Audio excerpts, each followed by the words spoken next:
first indication of the tragic events that would transpire later that evening would come from the commander of HMS Holder, a minesweeper deployed to search for parachute mines suspected to have been dropped into the Bristol Channel by German bombers. A little before midnight, the monotony of the ship's task was broken by a commotion taking place up on deck. Several ratings reported having witnessed what appeared to be a lone aircraft falling from the sky not far from the mouth of the Rhymney River. Sufficiently convinced by the testimony of his men, the ship's commanding officer resolved to bring the matter to the attention of the military authorities based in nearby Cardiff. An unfortunate delay would then follow, whilst this message was passed up and down the chain of command, with some uncertainty as to who would be best placed to deal with it. Eventually, the report came to rest on the desk of the duty officer, who at that moment in time had little interest in anything landing near the city, be it a German aircraft or otherwise. There were few things in life that Glamorgan truly feared, but the wrath of his fiancée was the notable exception. During the course of the last week, she had been unable to reach him through the military switchboard on 2 occasions, subsequently ensuring that he knew how distressing this was to her, given how close to her projected due date she now found herself. Perhaps somewhat understandably, the goodly lieutenant's main priority that evening was therefore to ensure the phone sat on his desk was kept as free from incoming calls as possible. As a result, his investigation into the report received from the crew of the minesweeper was brief and to the point. A quick round of telephone inquiries suggested there were no RAF aircraft in the area and that no enemy activity had been sighted from any of the gunnery emplacements positioned around the city. Satisfied there was likely nothing to be concerned about, the lieutenant duly returned to his own administrative matters while still maintaining a nervous watch on the telephone out of the corner of his eye. Unlike Morgan, however, news of the report was not as easily dismissed by the soldiers tasked with Cardiff's defence. For many of the men crewing the city's anti-aircraft emplacements, memories of the most recent Luftwaffe air raid were still painfully fresh in their minds. Little more than a week previously, German aircraft had attacked the Welsh capital with devastating effect. Over a 10-hour period, Cardiff had been carpeted with a combination of parachute mines, incendiary bombs and high explosive ordnance.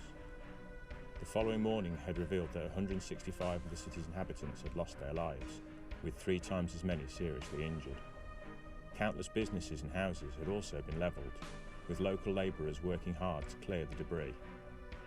Having recognised the strategic importance of the Welsh port and its vital role in keeping the British war effort supplied with coal, Hermann Göring had assured the Führer the city's docks would be reduced to rubble. And yet, on this fateful evening, a very different enemy would visit death and destruction upon the county of Glamorgan. An hour or so after midnight, the lieutenant's telephone rang for a second time. Fearing this to be the call summoning him to the maternity wing of the city's hospital, Morgan was quick to reach for the receiver, only to discover it again related to a military matter, rather than his impending fatherhood. The operator apologised for the intrusion, explaining she was struggling to establish contact with one of the district's RAF facilities. Morgan clarified she had attempted the use of a radio transceiver, in addition to her phone attempts, before hanging up, irritated by the issue now placed before him. RAF Pengham Moors was a maintenance base, catering for damaged aircraft deemed suitable for repair. It was a somewhat disorganised affair, with temporary hangars and outbuildings haphazardly constructed to accommodate the various sizes of plane delivered there. But despite its ramshackle nature, the base was manned by highly skilled mechanics. Morgan had never met their commanding officer, Julian Brooke, but was aware of the flight lieutenant's reputation as a safe pair of hands. For Brooke to allow his staff to lose contact with the barracks was unusual, potentially even suspicious. The lieutenant spent several minutes agonising on how to proceed, still anxious that his fiancée may ring at any minute.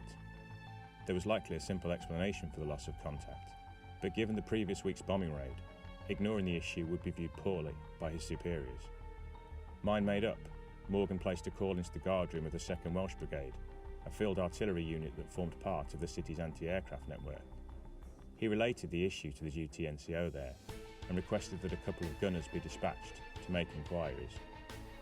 Returning to his duties, however, the lieutenant found himself unable to shake the feeling there was something more to this incident. Alone, it was of little consequence, but when added to the previous report from the minesweeper, it was possible something more concerning may be underway. For the time being, he decided against waking his superiors, but concluded that further action was necessary. A little while later, Morgan called the operator back, requesting to be put through to the RAF control tower at RAF Landau, which lay to the west of the city. After some small talk with the duty officer there, he inquired if there was any activity scheduled for the evening. Upon being informed that a training flight of Spitfires were due back within the hour, he asked if it was possible for the pilots to make a pass over Pengham Moors, just to be on the safe side. The exercise had not gone well, and Charlie Brudenell had resigned himself to yet another reprimand upon their return to base. It was only the 19-year-old pilot officer's second time flying his aircraft at night, but on the strength of tonight's performance, it could yet prove his last. Despite his best efforts, he'd still managed to become separated from his compatriots on 2 occasions, forcing the instructor to locate him, guiding him back into formation. Brudenell enjoyed being a trainee fighter pilot, with the accolade and entitlements associated with the role, but he was far from a natural flyer. Having studied the classics at school, the young pilot was more suited to write a stirring essay on the joys of flying the Supermarine Spitfire, rather than actually operating the machine itself. But he was also painfully conscious that to fail in this endeavour would likely result in reassignment to a ground-based unit, and a lifestyle far more mundane in nature than the one he had become accustomed to. The instructor's voice in his headphones pulled the trainee away from his worries. As Brudenell began to check his instruments, he was informed the flight had been ordered to deviate slightly from their return journey, tasked with a flyover at one of the region's other air bases. Almost immediately, he commenced the necessary course adjustments, wearily noting his fellow trainee had already beaten him to the punch, faultlessly falling into position behind their flight leader. For the next couple of minutes, the 3 Spitfires flew on in silence through the clear night sky, until the monotony was broken by a startled outburst from their leader. Below them, the trio could now see that the airbase of Pengham Moor was ablaze, with several of the buildings reduced to little more than rubble.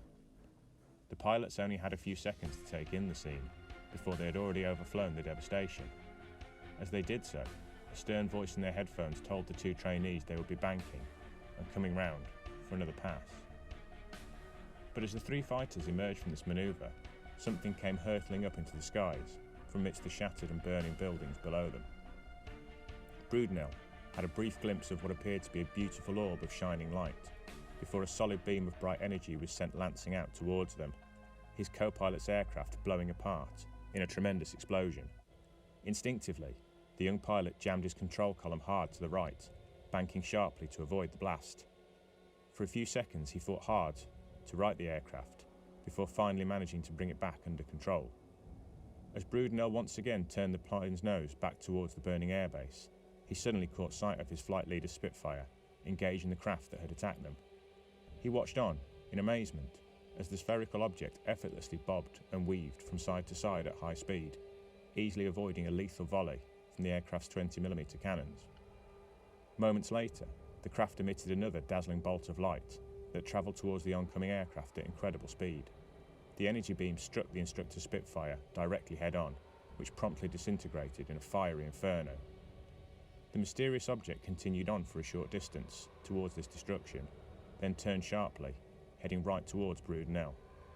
Terrified, the British pilot immediately inverted his aircraft, unclipping his harness and punching open the canopy.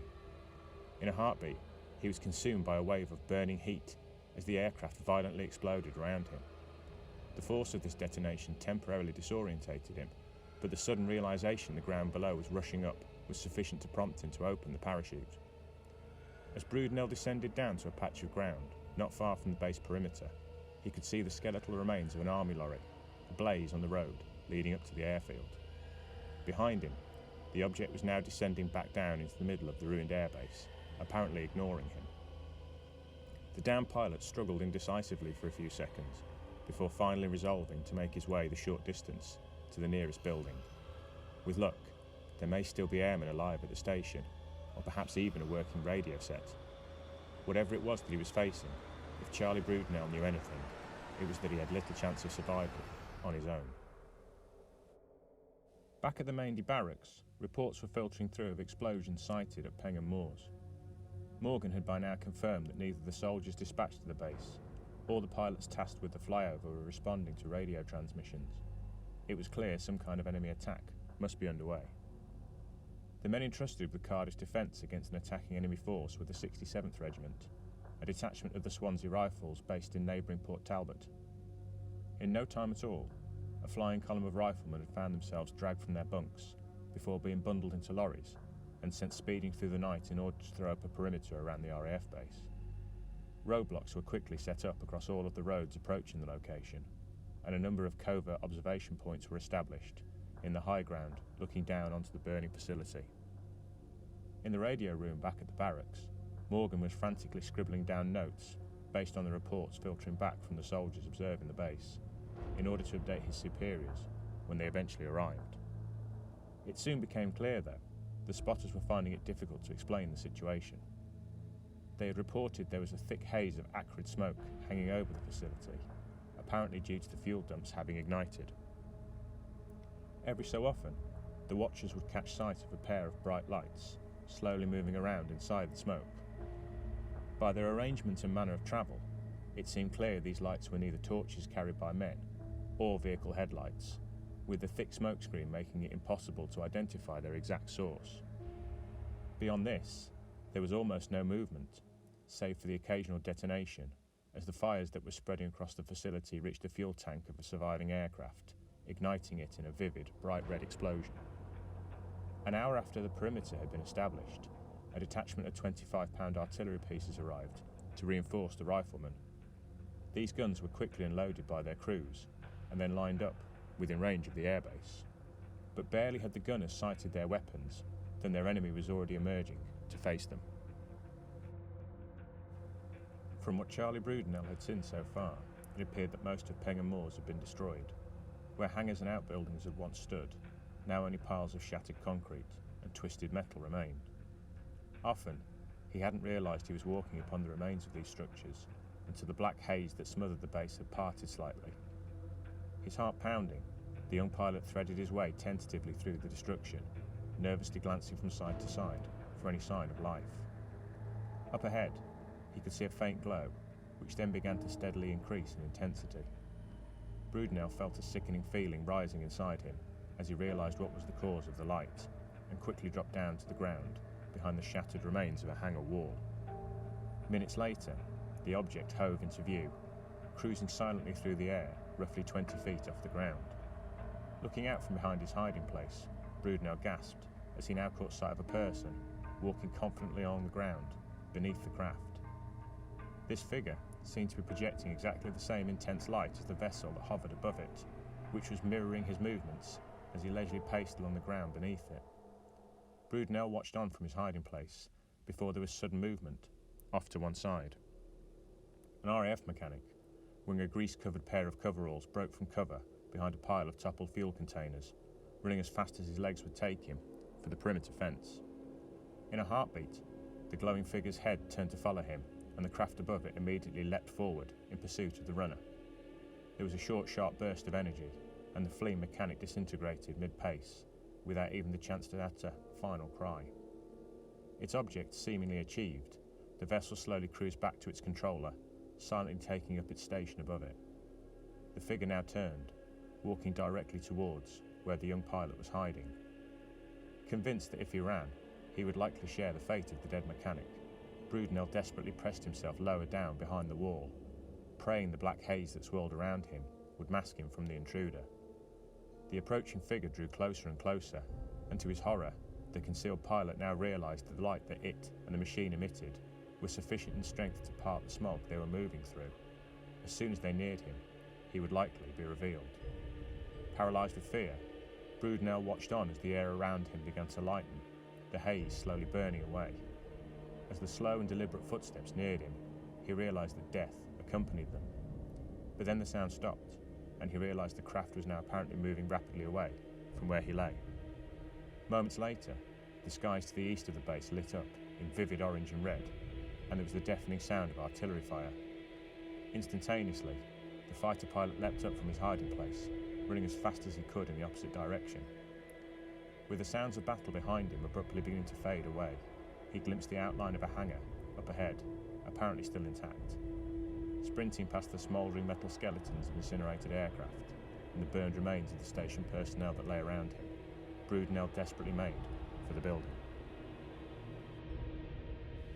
The soldiers had been busily adjusting the sights of their field guns when there was movement, with an impenetrable veil of black smoke issuing forth from the burning buildings. Pausing what they were doing, they watched on, in wonder, as a glowing globe of brilliant white light suddenly emerged. It drifted gracefully out from the haze and began to glide silently across the ground towards the waiting gunners.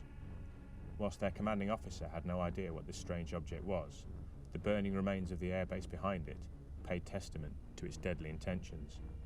He barked the order to engage at the gun crews, who promptly unleashed a murderous barrage upon the approaching craft. Several shells detonated on or directly around the floating orb, their impact temporarily seeming to slow its progress. But it continued onwards, speed steadily increasing, pushing past the curtain of shellfire. Moments later, it was upon the gun positions, and blinding beams of brilliant white light now lanced down out of the sky onto the artillery pieces and their operators.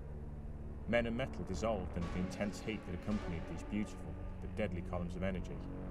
Those that didn't die immediately met their end amidst a desperate chorus of pain and fear, killed either as the ammunition around them detonated, or instead chased down by the murderous object that remorselessly pursued them from above. In minutes, it was all over, the strange machine lingering for a moment, as if to survey the devastation it had caused, before slowly making its way back to the ruined airbase. The observers watched on helplessly from the nearby high ground as it re-entered the protection of smoky haze and completely disappeared from view. Back at the barracks, Morgan listened to their account with a sickening feeling, his head dropping down into his hands. He remained motionless for a few moments, before finally managing to regain his senses, issuing a series of short and detailed orders. In the absence of a more senior officer, the outcome of this engagement would fall squarely on his shoulders. He needed to know where the nearest operational bomber squadron was based, and whose authority was needed for them to attack the base. Minutes later, he was informed that a fleet of Armstrong Whitworth bombers based at RAF Landrog could be made available. In addition to this, a detachment from the Royal Welsh Fusiliers, who had temporarily been accommodated on the opposite side of the city, had recently been training with a company of Confrontation tanks. These armoured fighting machines were the fifth generation of cruiser tank, generally deemed too unreliable for deployment against significant opposition due to issues with their engines overheating. But in the absence of any other available armour, Morgan had little choice other to request they immediately be dispatched to Pengham Moors. Heaving the building's side door open, Brudenell stumbled inside. As his eyes slowly adjusted to the darkness, he realised he was not alone, the three other occupants of the hangar regarding him with a mixture of fear and uncertainty. The older of the men, a flight sergeant, stepped forward and introduced himself as McKinnon. He explained how he had been supervising the two trainee technicians stood with him when they had heard screams and detonations coming from the base perimeter. Stepping outside the hangar, they had witnessed a mysterious figure, seemingly emanating some strange form of light, walking through the shattered perimeter fencing onto the base. Above this intruder floated a large ball of light, which proceeded to rain death and destruction down on anyone it encountered. Having survived the initial assault, several members of the base's RAF regiment detachment had staged a brief counter-attack, only to be burned alive by the unknown craft, their rifle fire having little apparent effect on it. Watching on in horror as those that tried to escape were cut down, McKinnon had immediately shoved the two trainees back into the hangar, and the three men had listened on as the sounds of destruction outside had eventually faded away.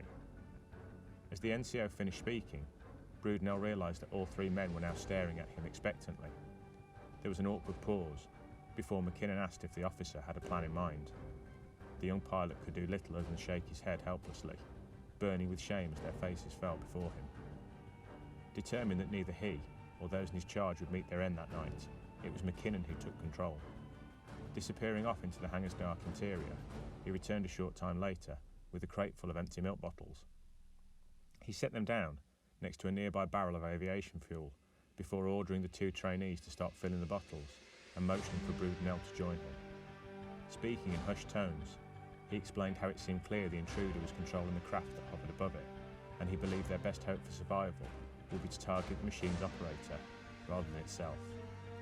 What McKinnon proposed was that he and Brudenell would use the petrol bombs the two technicians were constructing to try and incapacitate the figure before it could use the object to defend itself. At the same time, the two trainees would flee the hangar in the opposite direction, making their way towards the city to get help. Despite the paralysing fear that was consuming him, Brudenell nodded meekly, eager to amend for his lack of leadership. Outside the hangar, the unearthly intruder continued its journey through the airbase, unimpeded, stopping every so often to more closely inspect the destruction it had wrought. It had not encountered any more humans since it had directed the ship to destroy the artillery pieces that had arrived, and now it resumed its search for anything of value in the ruins of the facility. It suddenly came to a halt, pausing to run a hand across the fuselage of a bolt and pull Defiant that had somehow survived the attack. As the sensors built into the suit's fingertips analysed the riveted metal sheets and the chemical makeup of the fuel held deep within the plane's interior, the intruder found itself fascinated by the results. When it had been directed to this place, as a result of the radio transmissions it had detected, it had assumed the civilization it was assessing would be capable of powered flight. But this simplistic design seemed barely capable of movement along the ground, let alone the skies. A sudden noise caused it to cease what it was doing, instantly scanning its surroundings for the source. Something nearby had moved, raising the possibility of more survivors. Instinctively, it called for the craft to descend lower towards it, offering vital illumination and protection. It began to walk forward, slowly and deliberately, in the direction it had heard the sound. There was nothing immediately obvious, but any possible threat needed to be eliminated in order to guarantee survival until the completion of the mission. For several minutes, the figure wandered in and out of the buildings, unable to detect any movement or signs of life. It was conscious of the large settlement located not too far away, and that further human forces would likely be heading towards it. So far, the people of this world had not displayed possession of anything to rival its ship, but that didn't mean that such threats did not exist. It had limited time to complete its assessment of their capabilities before departing to report its findings. Returning once again to the Defiant, it crouched down to retrieve a burnt and misshapen rifle from the hand of its dead owner, and was in the process of evaluating the weapon when it was unexpectedly consumed by a sudden wave of heat and flame. Almost immediately, the sensors built into the fibres of the suit began adjusting the thickness of the garment in order to protect it from the burning fluid that was now streaming across its body. As the portion that covered its eyes automatically dimmed to allow the intruder to see through the flames, the suit's sensors registered 2 more dull impacts against its upper body, with yet more fire blossoming forth to cover it. Regaining its composure, it ignored the sensor warnings about the burning fluid, twisting its head from left to right, searching for the source. Moments later, it spied the 2 humans, stood holding crude pyrotechnic weapons in each hand. The moment the first firebomb had struck the figure, McKinnon had yelled at the 2 trainees to run, stepping forward to hurl a second fuel-filled bottle as they fled their hiding place. The petrol bomb struck the intruder square in the chest, erupting and bathing it in a sheet of searing flame. As the figure staggered backwards, waving its arms across its chest, as if to ward off the fires, Brudenell hurled the 2 firebombs that McKinnon had handed him, yelling out in success as both bottles found their mark. The figure was now completely aflame, standing motionless as it was consumed by burning petrol. But the Spitfire pilot's joy was short-lived, as the figure's head suddenly rose up and pointed in their direction. The craft above it immediately began to descend, rotating on its axis to point in their direction. With a cry of fear, Brudenell turned to run, immediately catching his foot on debris, twisting an ankle and sending him crashing to the ground. As he rolled onto his back, gripping his injury in agony, he looked up to see McKinnon throw 2 more petrol bombs in the direction of their attacker. Both missed, sailing directly over its head, instead impacting on the Defiant that stood behind it. Moments later there was a flash of light, and the brave flight sergeant was no more. Attempting to ignore the shooting pain in his ankle, Brudenell began to crawl backwards, desperately trying to escape the burning figure. Ever so slowly, the glowing craft above his assailant steadily descended towards him, like a predator, closing in for the kill. But the bolt of lightning he expected to end his life never came, as McKinnon's final valiant act came to pass. Brudenell would never know if the NCO had intentionally aimed the last petrol bombs at the Defiant, or if he had simply misjudged his throw. Either way, the result was the same. It felt like an eternity had elapsed since the aircraft had caught light, but in reality it was mere seconds. Upon the flames penetrating its fuel tank, the interceptor promptly exploded in a fiery inferno, sending metallic debris flying off in all directions. The force of the blast sent the intruder stumbling forward, and when it stood, it was stunned to see blood on the ground where it had fallen. At the same time, its gaze travelled back up to rest on the long metal blade jutting out of its chest. A flood of information was transmitted to its brain from the suit sensors, informing it had been impaled from behind by the remains of a propeller. Both legs buckled, and it dropped to its knees, unable to comprehend its coming death, whilst the suit desperately tried to alter its structure and composition in an effort to counter this fatal injury. With a pained grunt, what little life remained in the intruder finally gave out, and it slumped forward into the dirt, amidst the very death and destruction it had caused. Brudenell had remained still for several minutes, scanning the body of his attacker for movement, but none was forthcoming. The second that it had collapsed, the craft above him had come to a sudden halt, where it remained still motionless, hanging in mid-air. After persuading himself the mysterious entity was indeed dead, Brudenell had hauled himself to his feet, and then limped across to the body. Kneeling down, he examined the wound in its chest, and was amazed to see the fibres of its torn suit twisting and moving around the edge of the propeller blade, seemingly trying to dislodge or form a seal around it. Amazed by what he was witnessing, Brudenell unthinkingly reached out to touch the material, and then recoiled in horror as a section of the suit suddenly attached itself to his fingers. As he fell back, more and more of the suit flowed from the body of its owner, spreading out to cover his. The fighter pilot lay on his back, screaming until he was completely encased in the suit, unable to see or hear anything other than his own ragged breathing. Then, ever so slowly, the material that covered his eyes thinned to show him the outside world. As it did so, his brain was immediately barraged with a stream of information. Within seconds, he was trying to process the air temperature and wind speed, the composition of the earth beneath his feet, and the remaining time left until daylight. 100 facts about his surroundings seemed to be fighting and jostling to force their way into his mind, creating a deafening chorus of information. Hours later, at the break of dawn, and with the smoke around the ruined airbase having long since cleared, the column of commentators warily approached the facility. They found the young pilot curled up in a ball, weeping softly, the alien craft still hovering silently above him, its previous owner lying naked and dead, a short distance away.